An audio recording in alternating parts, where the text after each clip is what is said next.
Fast Five is brought to you in association with the A&M Consumer and Retail Group. The A&M Consumer and Retail Group is a management consulting firm that tackles the most complex challenges and advances its clients, people, and communities toward their maximum potential. CRG brings the experience, tools, and operator-like pragmatism to help retailers and consumer products companies be on the right side of disruption. And Avalara. Avalara makes tax compliance faster, easier, more accurate, and more reliable for 30,000 plus business and government customers in over 90 countries. Avalara leverages 1,200 plus signed partner integrations to power tax calculations, document management, tax return filing, and tax content access. Visit avalara.com to improve your compliance journey. And Mirakl. Mirakl is the global leader in platform business innovation for e-commerce. Companies like Macy's, Nordstrom, and Kroger use Mirakl to build disruptive growth and profitability through marketplace, dropship, and retail media. For more, visit Mirakl.com. That's Mirakl.com. And Own It AI. Own It AI helps the world's leading retailers advance their e-commerce shopping experience with AI. To learn more, visit ownit.co. And finally, Ocampo Capital. Ocampo Capital is a venture capital firm founded by retail executives with the aim of helping early-stage consumer businesses succeed through investment and operational support. Learn more at ocampocapital.com. Hello, you are listening to OmniTalk's Retail Fast 5, ranked in the top 10% of all podcasts globally and currently ranked in the top 100 of all business podcasts on Apple Podcasts. The Retail Fast 5 is the podcast that we hope makes you feel a little smarter, but most importantly, a little happier each week too. And the Fast 5 is just one of the many great podcasts you can find from the OmniTalk Retail Podcast Network, alongside our Retail Daily Minute, which brings you a curated selection of the most important retail headlines every morning, and our Retail Technology Spotlight series, which goes deep each week on the latest retail technology trends. Today is September 18th, 2024. I'm one of your hosts, San Mazenga. And I'm Chris Walton. And we are here once again to discuss all the top headlines from the past week, making waves in the world of omnichannel retailing. Chris, we're trying out a new format today, so it might be a new viewing experience for some of our YouTube watchers. Yeah, normally we to tell people how the sausage is made. Normally we do this through Zoom, but today we're trying out, what's it called, Riverside, Ann? Yes, Riverside? Not Rivercast. That is a religious organization that I've learned also does some streaming of videos. But yes, we're trying out Riverside, so we'll see how this works. Thank you everyone for bearing with us. Chris, you had quite the weekend, you told me. You are nearing the end of your 100 greatest books of all time journey. I am, man. Thanks for bringing that up. Yes, I am. Yeah, so I can't believe this. As long as I've known you, you've been doing this. I've been doing it for 11 years. Yeah, so for those that don't know, I started Entertainment Weekly published the 100 greatest novels of all time in 2013, and I have now read, I can't remember exactly, 93 or 94 of them.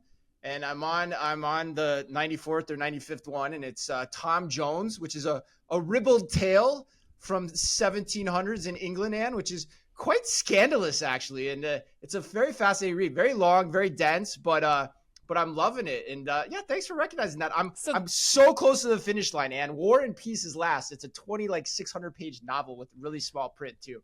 I'm going to lose my mind. As a former merchant and forecaster, how much time do you think is left in this reading process? Are we talking years? Are we talking few months you're going to try to get this done? What is the end goal realistically? That's a good question. I'd love to get done by the end of this year, but I think with War and Peace and Moby Dick still looming, I think we honestly might be into next year. Might even be into the summer of next year. It just takes a long time. Okay, one more question. Yeah. Has anyone stopped you when you've been reading in a coffee shop or something and they're like, War and Peace, eh? You're going to pick that one up. Any of these books, because they're old books that you're reading. They're not the beach reads that I read. Yeah, that's funny. So there's a trainer at Orange Theory, which I've started recently in May. So to give people more insight into my background, but there's a trainer there who likes to read, and she's always like, "Oh, what book are you reading?" And I'm like, "I'm reading Tom Jones," and she's like, "What the hell is that? Yeah. Dude? Why are you reading that? Why are you wasting that time?" Or I was like, "I read the Brothers Karamazov. That was the last one I read." She's like, "What's that?" Meanwhile she's reading like Fourth Wing or whatever the heck that new like Harry Potter thing is. So yes, sci-fi. It happens to me all the time where people give me the raised eyebrow, like, who are you? Like, what is your deal? But it prompts them to ask you some questions, and there's never, you meet a lot of people that way. So it's probably not the worst thing. It does. The best conversation was Harry Potter, bringing Harry Potter to the bar. My God, everyone started talking to me. Everyone has an opinion on that series. It's great. Except for me. Yes, except for you, because you were still late to the Harry Potter party. The Harry Potter party. Good alliteration. Mm-hmm. All right, Ann, should we get to the headlines? Let's do it. All right. Today's Fast Five headlines are brought to you by Manifest. Manifest, which is happening in Vegas February 10th to 12th of 2025, is the largest global end-to-end supply chain and logistics tech event in the world, bringing together global supply chain executives, logistics service providers, cutting-edge startups, venture investors, and technology leaders. And OmniTalk is pleased to offer an extra $200 off the current registration price, a total savings of $1,000 off the on-site rates. Yes, $1,000, folks. You can learn more and register at manifestvegas.com/save with OmniTalk. That's manifestvegas.com/save with OmniTalk. And I'm going to get through this headline read and then take a big swig of water because my throat is parched already. Today, we've got news on Costco testing mobile inventory search, the Biden administration targeting the de minimis exception. Ooh, what is the de minimis exception? I don't know, but I love saying it so much. I know it is kind of a fun word. Yeah. Zara plans to offer its clothes secondhand within the United States. Zara's plans, to offer its clothes secondhand within the United States. Amazon telling its employees to return to the office 5 days a week. And Mirakl's Alex Hase stops by to give us 5 insightful minutes on the strategic differences between marketplaces and drop shipping. But we begin today with big generative AI news from, of all people, Amazon. Yes, Chris. Let me tag in here and go to headline number 1 while you get that swig of water. Amazon has started testing ads within its Rufus chatbot. According to TechCrunch, ads will be shown based on Amazon's search and conversational context, and Rufus may generate text to accompany existing ad copy in certain cases. Chris, this is also the A&M put you on the spot question. They would like to know, while we all likely saw this coming for Rufus, although maybe not this quickly, do you think mixing ads in with Gen AI's search will be evolutionary, revolutionary, or not materially move the needle? Oh man, that's a really good question. Yeah. I got to think about this one for a while. It's kind of got me scratching my head, honestly. The best way I could sum it up is I think it's probably somewhere between revolutionary and not material is kind of how I think this is going to play out. Yeah, I think it's going to be either or, feast or famine. And ooh, interesting. Okay. I think at the end of the day, the move signals a lot. I mean, when I first heard about this, I started thinking, wait, I'm using conversational, context to search and find the products I want. So I want a really authentic response in my, to my queries.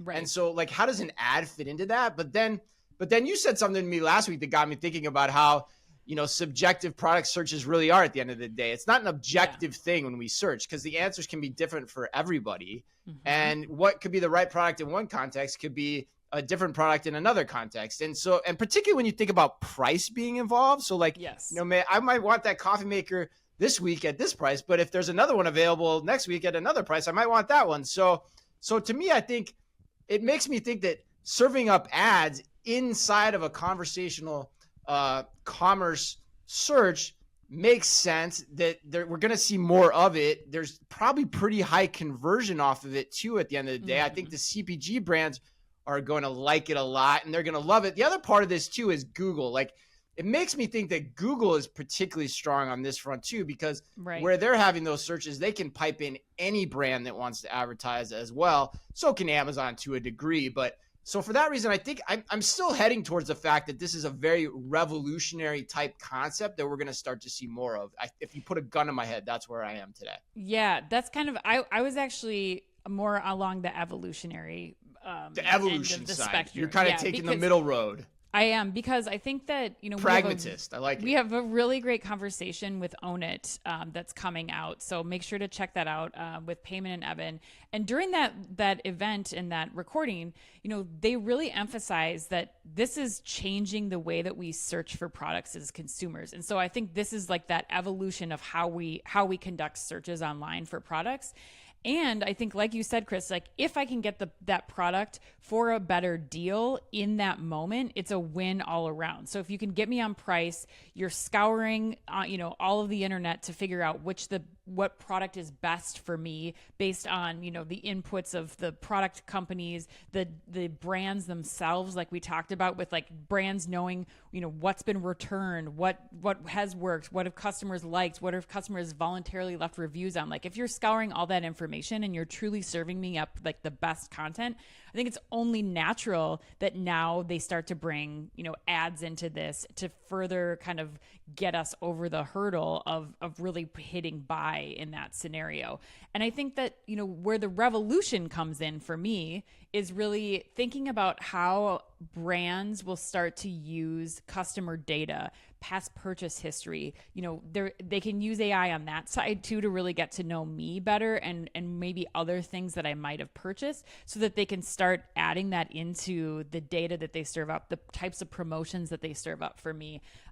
So I think that's where the revolutionary part of it comes in. But the last question for me is what you hit on, is really that authenticity. Like I think you still have that issue of who's providing this insight, who's recommending this. Because I think like you look at even sponsored products right now on Amazon, like is that the first thing that you go to all the time? Not always for me. So I think like, that's the question, is how are retailers and brands using that data about me as a consumer and really putting that most authentic, right product in front of me. Yeah, it's interesting. For me, like too, the other part of like the revolutionary side of it is, will consumers start to shop this way? Will they start to use these features more often, both right. on Google and on Amazon or anywhere else too, right, Ann? I mean, that's the $64,000 question that Absolutely. will ultimately determine if this is a revolution or not, I think. So, yeah. All right. Headline number 2, Costco reportedly is exploring mobile inventory search.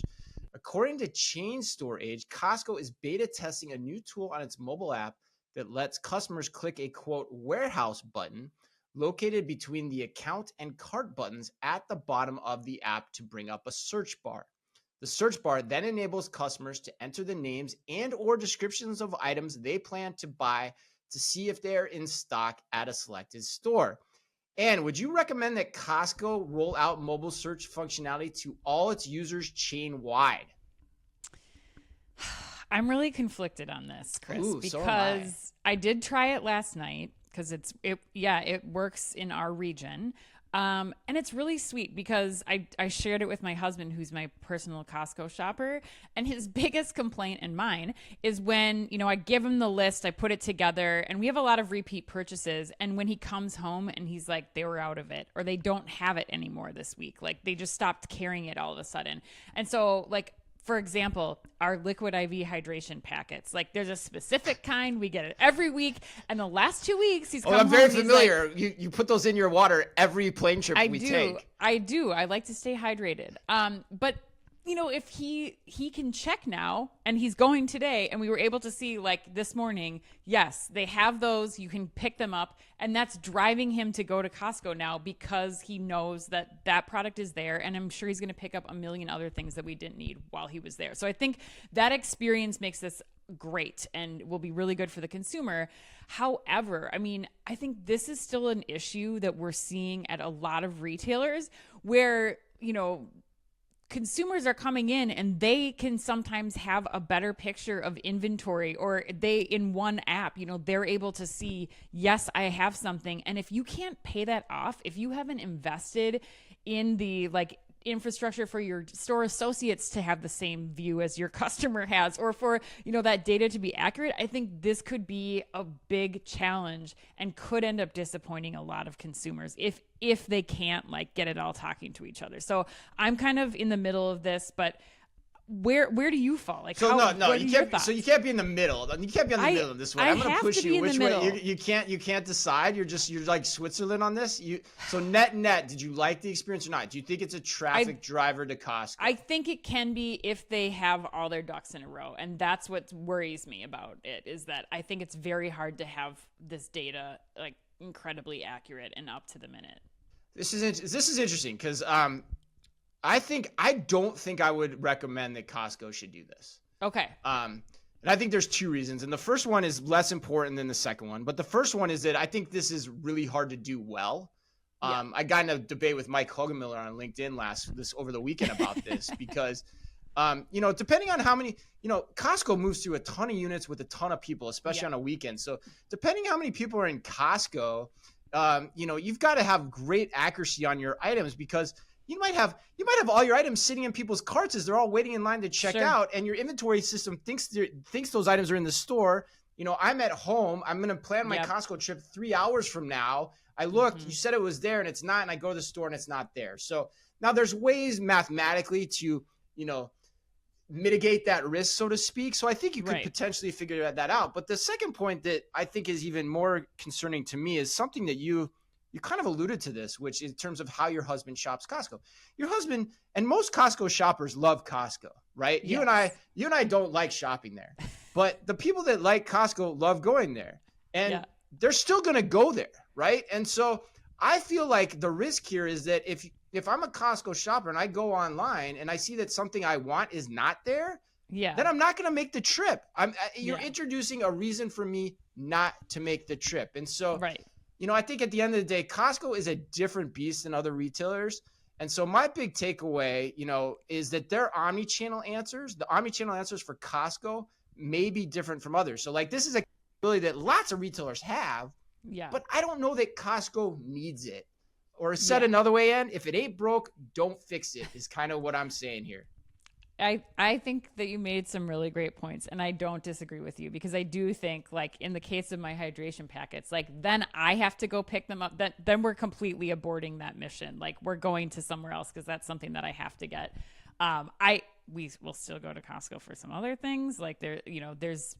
There's other components to that. I think you're right. People will still shop Costco, but you're right. I don't know that it's going to, I think there's still a risk. It might delay your trip to Costco though, right? It might. So then over a course of a year, you might have less trips to Costco, right? Yeah, I don't know. Yeah. I think in the end, you really have to make sure that you can pay that off. And your point about how many people have stuff in their cart, especially during high traffic times. I'm thinking before the holidays or something where there's people, 100 people waiting in line and, you want to get that same, everybody's going to get, the wrapping paper, that big gift for the holidays or something. I think that could pose some challenges. So we'll see. It's just a beta 2x4s at Home Depot don't move to the same degree that the hot buy at a Costco moves on a weekend. Is basically what I'm saying. Correct. And so it's harder to understand. But all right, let's go on to headline number 3, Chris.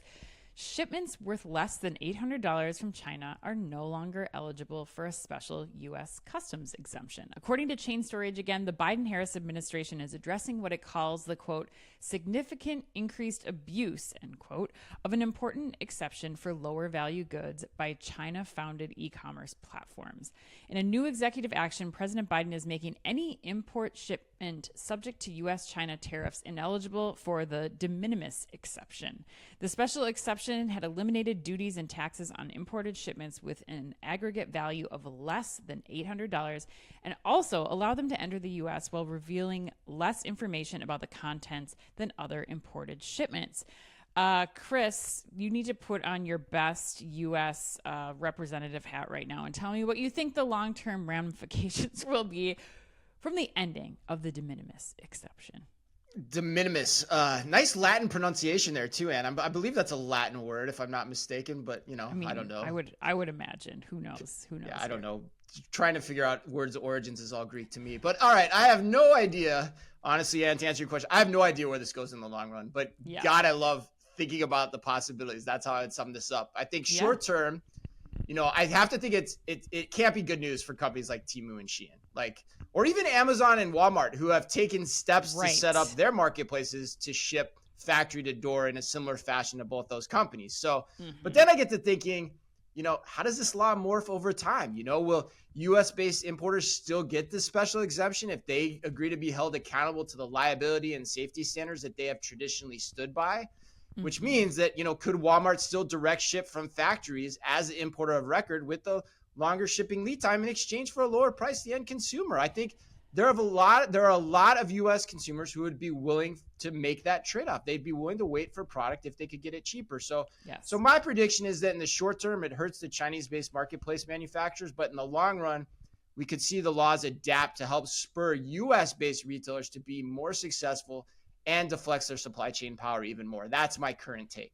Yeah, I mean, I dug into a lot of commentary on this, and the thing that really resonated most with me, I was listening to Scott Galloway talking about this actually, and I think I agree with what his opinion of this was, and that was really that well, yes, this might help some of the U.S. based companies that are doing this. It might kind of temporarily level the playing field for them.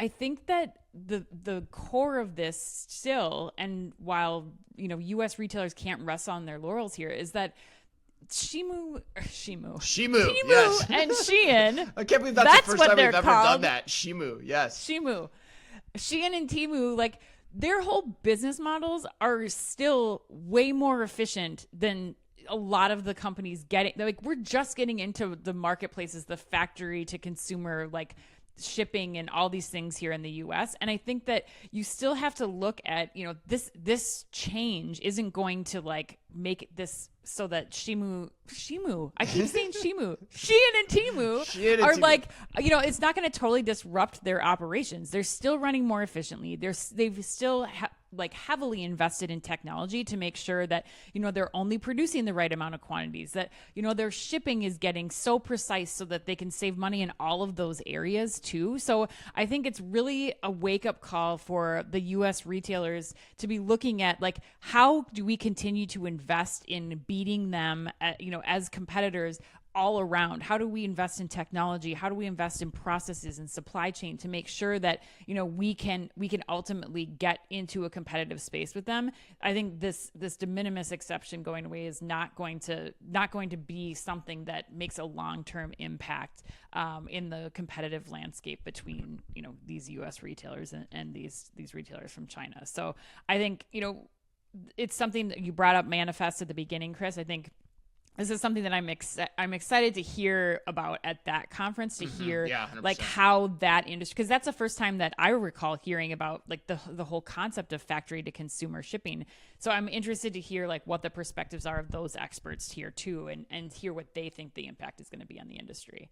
Yeah, no, you bring up a good point too. I had the chance to speak with some people at Temu about a month ago. I got on a call with them, early one morning and talked to them. And, they, as much as to your point, as much as they talked about supply chain, they also talked about the front end of their experience and the gamification of their experience being what's really differentiating. And so to your point, that's the part that the U.S. retailers still need to learn from and figure out, what matters here within the U.S. So, all right. Well, since we just got off the topic of marketplaces, let's stay on that topic and bring Alex on to dive into them a little bit more. Joining us now for 5 insightful minutes is Alex Hase. Alex is the General Manager and Chief Revenue Officer for the Americas at Mirakl, and he is joining us today to discuss the differences between a dropship business and a digital marketplace. Alex, let's level set with our listeners to start off today. What are the actual differences between a dropship platform and a marketplace platform in reality? They're really two different constructs solving a similar challenge, which is the notion of unowned inventory. And so dropship's actually been around for quite a while. It's focused on the core assortment, typically. The retailer is the one who's responsible for all of the merchandising. They set the price. They're essentially doing all of the work associated with products, even that are part of a dropship program. And it's really geared towards solving supply chain constraints. So making sure you're not out of stock of products, and that the customer, when they order something, they're actually are able to get what they set out to buy. Marketplace, on the other hand, much more agile, much more geared towards scale and expanding beyond your core assortment. So many marketplaces are both core assortment, but also expanding beyond that. And part of the reason for that is that you're able to actually push a huge amount of that work out to the seller community. So that means that they're doing the merchandising and uploading the photos and making sure that the product descriptions are accurate. There are things like costs around shipping that they actually absorb, which you don't then have to deal with, and then customer support. So whenever there's an issue with an order, they're the ones that typically will address it. And so when you get to a certain level of scale, you don't want to balloon out a merchandising organization, but you're able to leverage this third-party seller community. Alex, why is it so important that the seller sets the price? Why is there that distinction? The primary reason that is of significance is competitive pricing, in particular in today's economic times, is obviously a big driver of how consumers buy. So by allowing the sellers to set the price, it creates this level of competitiveness among those sellers that might both be selling or multiple that are selling on your site. By driving that price down, you not only improve in SEO, but it tends to drive a much higher conversion rate. And one of the things that's really important to understand is that there's a very high attachment rate of marketplace products to 1P products. You end up with these mixed baskets that are, solving a whole bunch of needs. And at the end of the day, the consumer is much happier, and customer lifetime value is everything. All right, Alex, like you mentioned, dropship platforms are not new. They've been around for quite a while. In fact, I cut my teeth building one at Target back in 2013. And we know many retailers are also developing their own marketplaces. We recently interviewed Macy's Josh Janos about theirs, for example.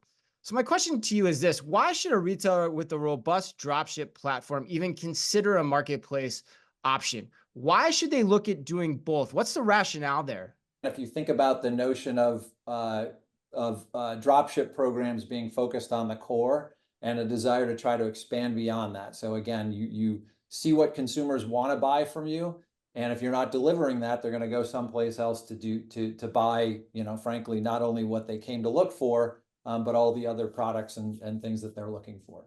So long story short is that when you go to try to expand your assortment, you get to a certain threshold of where it's just not manageable with your own team. You don't want to continue to balloon out a merchandising organization that's trying to support all this expansion.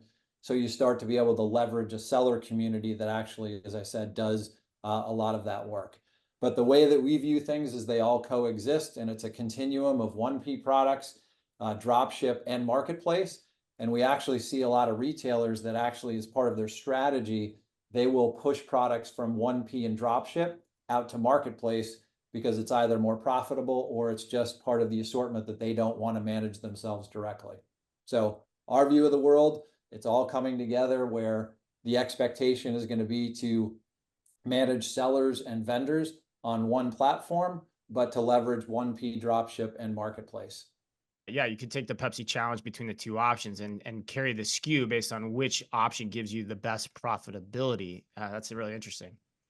Well, Alex, on that thread, what would you say to retailers who are worried that expanding a third-party assortment via dropship or marketplace models or both could kill the performance of their first-party inventory? How do you handle that question? Yeah, it's a very common misunderstanding. I mean, we have that conversation probably 10 times a week. Yeah. It's also, there's another similar misunderstanding around marketplaces, is that it's the wild, wild west, and it's these uncontrolled sellers that are on your retail site. And, that's obviously what retailers don't want as part of their brand and value proposition. The reality of it is our platform helps curate and manage, ensure all the quality is there, just like you'd be selling your own 1P products. But as it relates to this notion of killing 1P, it's actually the opposite with that high attachment rate. And again, it's very common for us that we've seen the attachment rate of marketplace purchases to 1P products. It's north of 70% very typically, and upwards of 100% in many cases. So it actually complements and helps drive 1P sales much more so than the risk of potential cannibalization. Thanks, Alex. Wonderful insight. Headline number 4, Zara plans to offer its secondhand clothes service in the U.S. by October of this year. According to Reuters, Zara's pre-owned platform is already running in 16,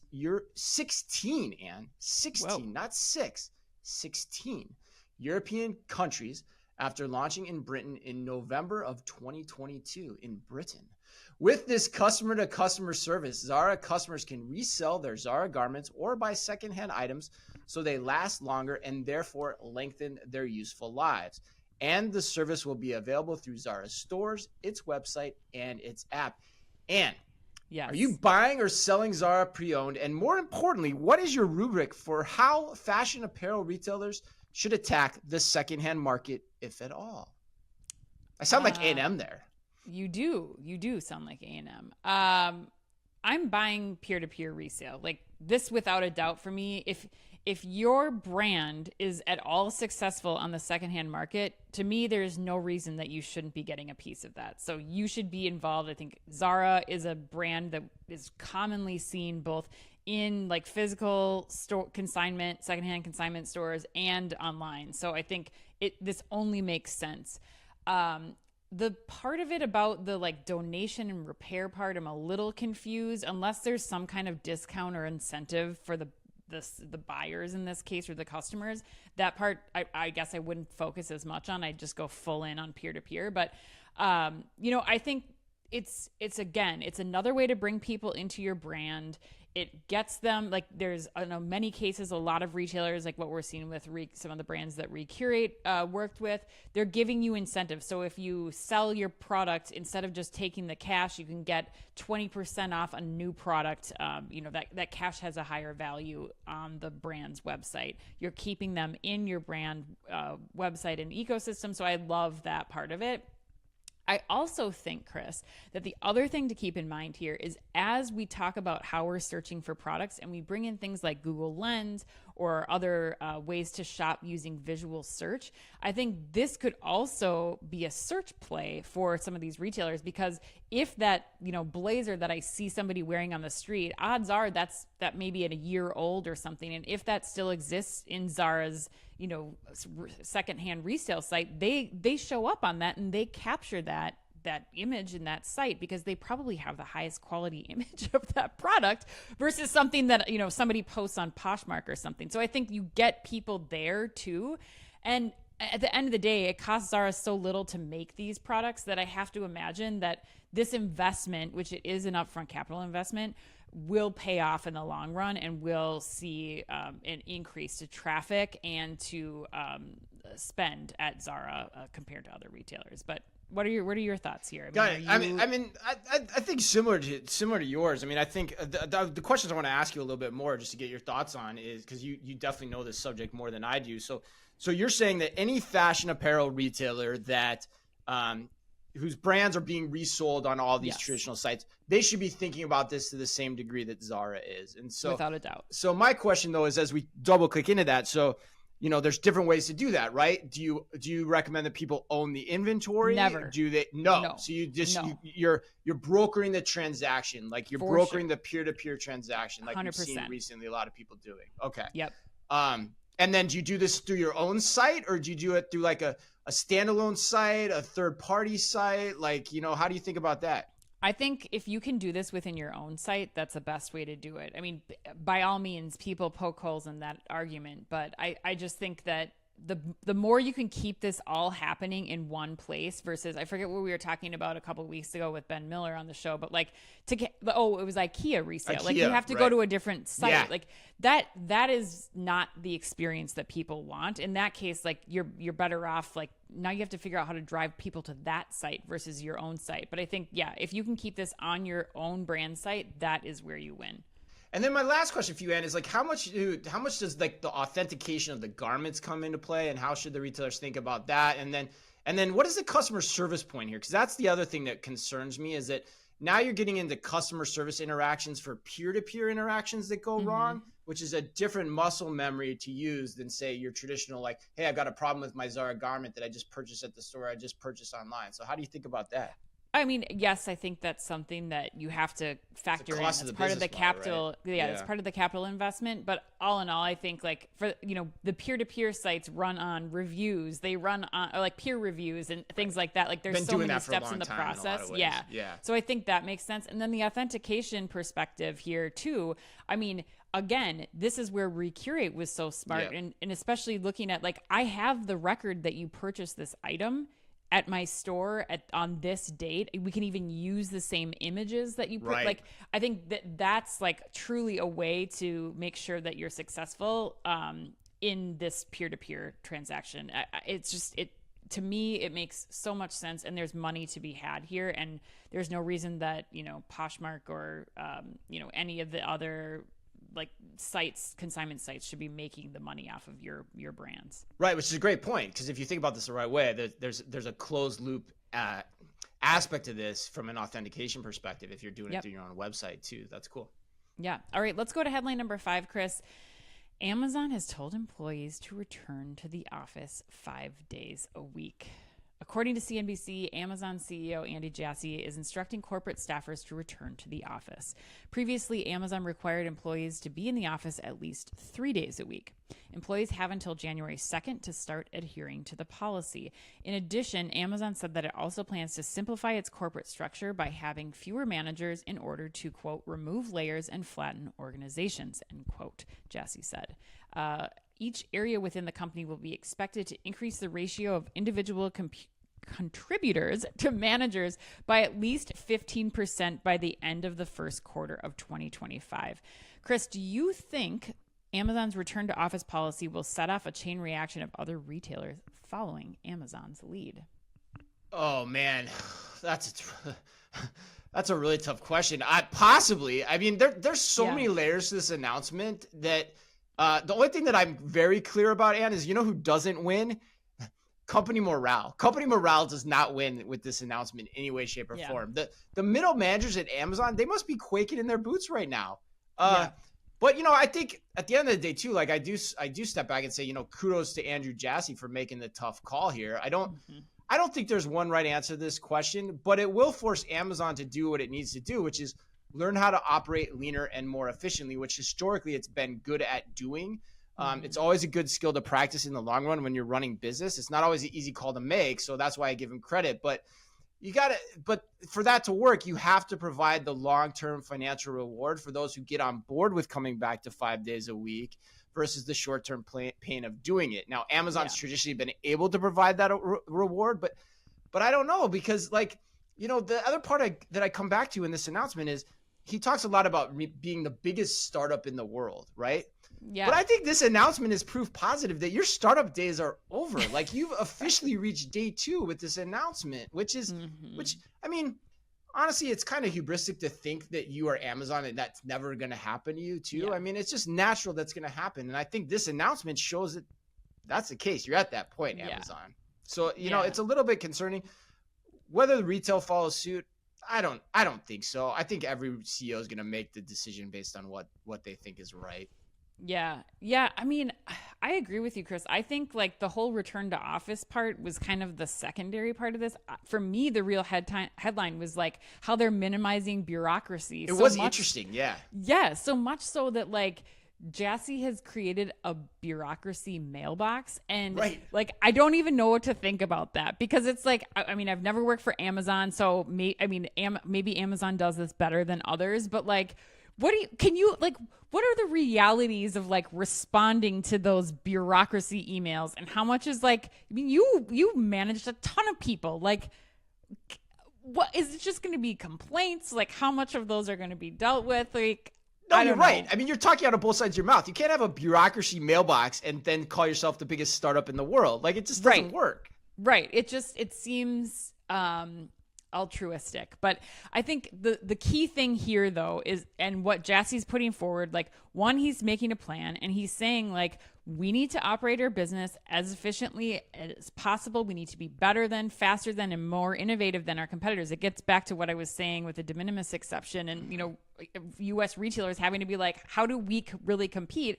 And he thinks that part of that plan includes bringing people back to office. So, I mean, we're seeing this with Walmart just did this too. We're, now Amazon. And I think, retailers and retail organizations across the country need to be making plans for how they are more efficient, how they're more innovative, and how they're better than their competitors.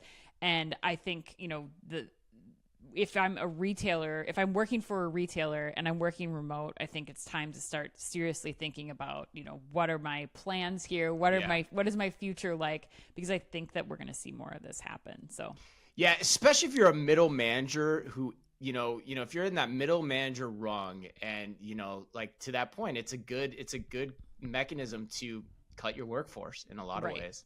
Right. Okay, Chris, let's get to the lightning round. First question for you.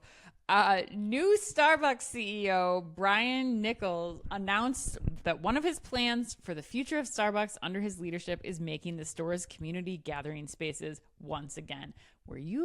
Did you influence him? I don't know. Maybe. I mean, it feels like he dictated my thoughts in that letter, but yeah. I know. Okay. So I want to know though, if you were advising him or if you did advise him and we don't know it yet, what would you say is the first thing that Brian should do to make Starbucks great again? Oh, that's so easy, Ann. I would prioritize in-store order making. If you come in store to order your coffee, you get to the front of the line. You bypass every mobile order that's out there because you can just put that in your algorithm for mobile orders. Like, okay, you're just, it's not ready yet. Do they not do that now? I feel like it depends. I think it's probably like variable by Starbucks because I think some of them sure as hell doesn't seem like it a lot of time because I've waited a hell of a long time for my Americano and I'm like the first one in line. So yeah, no. All right. A TikToker recently discovered that a croissant-shaped lamp purchased from Temu was an actual pastry covered in resin.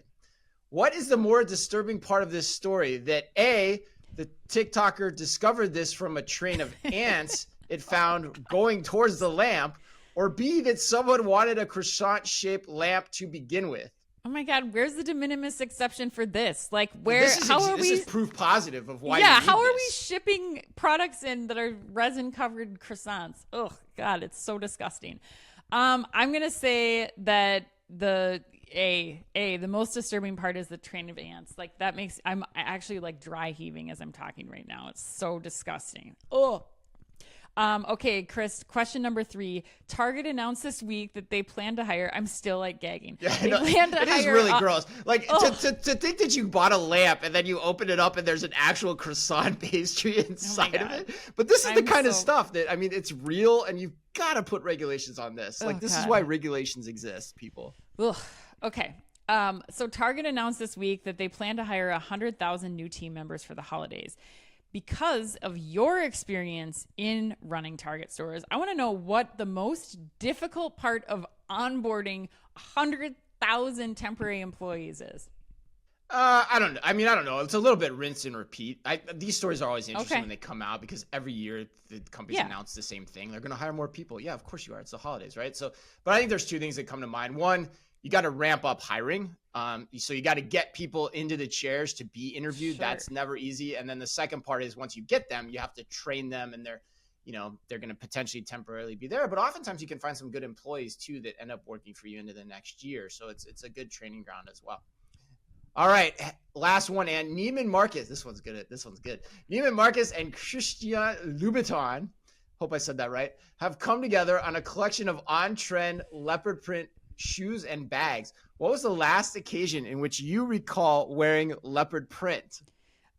Like last weekend. I have a pair of leopard print shoes, but like Mob Wife was like the trend. Did you say Mob Wife? Is that what you said? Mob Wife? Okay. Yeah, and apparently it's coming back again. So sounds like yeah, I think this is just.